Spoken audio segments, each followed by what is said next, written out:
മക്കളെ ഭയങ്കര തണുപ്പിട്ട് വെസ്റ്റ് ബംഗാളിലെ തീക്കായിയാണ് ഞമ്മള്. ഭയങ്കര തണുപ്പത്ത് നല്ലൊരു മനോഹരമായ കാഴ്ചയാണ് കേട്ടോ.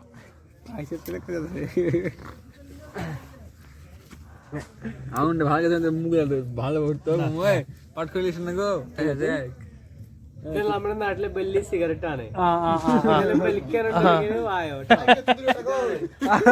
സിഗരറ്റ് വലിക്ക മാത്രല്ല നമ്മളെ വെസ്റ്റ് ബംഗാളിലെ നമ്മളെ സുഹൃത്തുക്കളൊപ്പം നല്ല തണുപ്പിന് തീക്കായ എന്നൊരു അതിമനോഹരമായ കാഴ്ചയാണ് കേട്ടോ. നമ്മളെ സലീം ഭായിയും ക്യാ നാമേ ആപ്പ്? ക്യാ നാമേ? डेविड डेविड डेविड आपका नाम? साकिब साकिब नाम? രാജു. സൽമാൻ ഖാൻ, ഡേവിഡ് ഭായ്, രാജു, സലീം ഭായ് അവരൊക്കെ കൂടെയാണ് നമ്മളിപ്പോൾ തീക്കായണത്. ഞാനും ഉണ്ട് ഇവിടെ. അപ്പം എല്ലാവരോടും സ്നേഹം മാത്രം. 20 ഡിഗ്രിയാണ് തണുപ്പ്. അതിൽ നമ്മൾ തീക്കായാണ് കേട്ടോ.